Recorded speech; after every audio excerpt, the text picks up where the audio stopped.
Hey squad, welcome to this bonus episode of Crime Squad Podcast. I'm your host Natasha, and I research, write, and record each episode. The episodes feature Canadian true crime cases, both solved and unsolved. If that sounds like your thing, be sure to subscribe to Crime Squad Podcast wherever you listen to podcasts.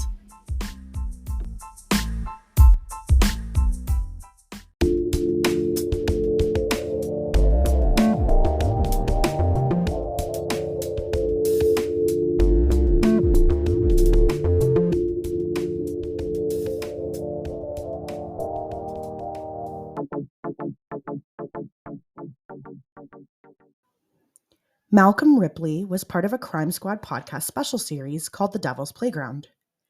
The series starts at episode 12 and is available wherever you listen to podcasts. Malcolm's story is covered on episode 23, part 5 of the series. Unfortunately, information about Malcolm Ripley wasn't widely available when I was researching and writing the episode. I used my normal sources, but couldn't find anything telling about his life.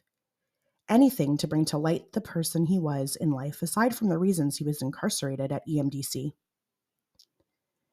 Malcolm Ripley died at the Elgin-Middlesex Detention Center in London, Ontario after being there for just one night. After the episode was released, someone named Tara messaged me. She provided pictures of Malcolm and told me she'd known him for a long time. Malcolm was born on January 16, 1979. In fact, Malcolm and Tara fell madly in love in their late teens, early 20s. Young love, right? I'm sure most of us have been there. Young love can be crazy, impulsive, stupid, you name it. Though young love may not turn into a long-lasting union, it's often a love that's fierce and not forgotten. Tara had a lot of great times with Malcolm. When they met for the first time, she felt she'd already known him for a very long time. It just felt easy. Her friend Julie had an older brother named Mike who always seemed to be getting into trouble and serving time for various offenses, usually related to break-and-enters. Mike had a good friend named Malcolm, and they would often get into shit together. So when Tara finally met Malcolm when she was 19, she felt she already knew him based on the things she'd heard about him. Malcolm had a room at a townhouse at Huron and Highbury in London, which also goes by the name H Block. It was a popular party spot, that or another friend's house who lived on Booley Street. We're going to take it back to 1997 here for a second. Ready? Am I giving enough? Is it all it should be? Ooh, when water gets rough, will you still swim with me? So afraid to come close. It may be too soon.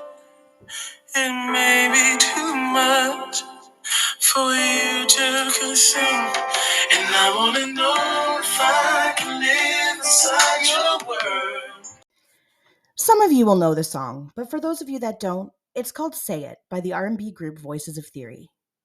This song was Tara and Malcolm's song.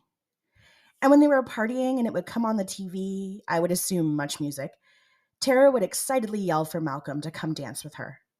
And dance they did. Malcolm could be considered that sexy bad boy type. Despite his hard exterior and criminal history, he had an amazing sense of humor and a great vibe that attracted Tara. She remembers he always smelled good, but can't place the scent. At some point, Tara remembers Malcolm and a friend coming by a tattoo gun somehow, and they would offer to tattoo each other or people they knew. Malcolm tattooed himself with M loves T on his hand, subbing out the word love for a heart symbol. Tara fondly recalls Malcolm being a sweet boyfriend who had a troubled life growing up. He liked to smoke pot, but didn't really touch other drugs. As I mentioned, Malcolm had already been in and out of Exeter Jail, also known as EMDC. Tara visited him once when he was arrested when they were dating. Eventually, though, like so many other young loves, their relationship ended. Over the years, Tara heard what Malcolm was up to. He had 3 children, and if he was alive today, he would actually be a grandfather. Tragically, the rumor mill also provided the information that Malcolm would continue to be in and out of EMDC, and smoking weed would escalate to harder drugs. And as you know, if you've been following the Special Crime Squad podcast series, The Devil's Playground, Malcolm Ripley would die at the Elgin-Middlesex Detention Center on November 25th, 2020, at the age of 41. I want to give a shout out to Tara for providing me pictures of Malcolm where otherwise I could find none. And thank you so much, Tara, for sharing a snippet of Malcolm's life with myself and the squad. It's stories like this that hopefully help people to see beyond the criminal acts a person commits. Rest in peace, Malcolm Ripley.